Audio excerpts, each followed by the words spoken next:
Good morning, brothers and sisters. This is Pastor Lydia Koranteng, joining you on the 40 days prayer and fasting devotional.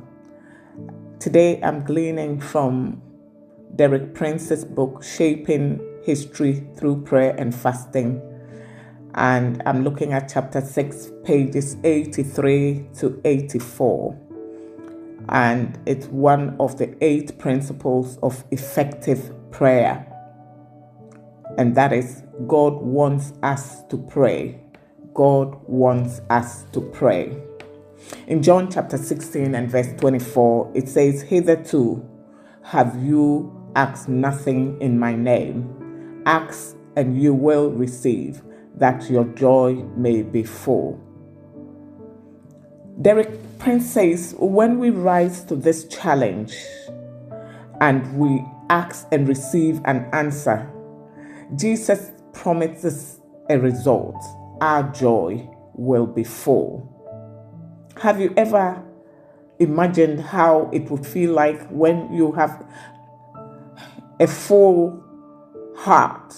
Your joy is so full that your heart is almost waiting to burst open.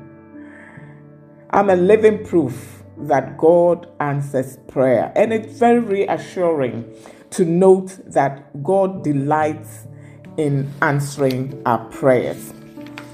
I'm going to be using Nehemiah as a background story to get into our prayer point shortly. In Nehemiah chapter 2, the king Artaxerxes asked Nehemiah, "Why is your spirit so low? Why are you so sad?" Nehemiah had mourned and fasted and prayed about the news he heard concerning Judah and the walls and the city that is in ruins.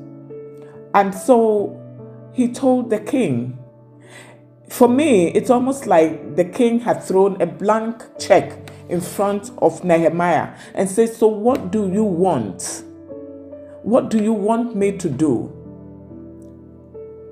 So Nehemiah simply said, "I need you to give me permission to go to Judah to rebuild the city wall. Give me a letter to the governors of the provinces to give me timber. Give me letters to the officers to protect me and my men as we work on the city walls." Now, you might think this is too far-fetched, but I have experienced several blank checks thrown into my face when I have been in a place of fasting and I have come out with victorious results. And so I can tell you it is doable and it does work. When you come to that place of alignment with God's purpose concerning your life, and he asks you, "So what do you want? Are you ready for a blessing attack?" So here's what Nehemiah did, and I'll go straight into the prayer points. He asked unreservedly. He asked with boldness. In Nehemiah 4, chapter 4, verse 14, he asked with boldness, and he received the result. He told the king what he wanted. Sometimes we go round and round when we need to be straightforward with the question, "What do you want?" And his answer was, "Give me help. Give me this. Help me with letters." He was specific. We need to be specific. Mary did the same thing. She said to Jesus, "Son, they have no wine." And he said, "What has that got to do with me?" We need to be direct and bold when we're asking God for specific. Favor from God and favor with men is our prayer point number 2. The king granted all that he requested. In Matthew chapter 21 and verse 22, it says, "All this ye shall ask and receive." When you ask, believe that you have received it and you will receive it. And so we're going to ask God for that favor with men, with the governors. He asked specifically, and he was granted the letters.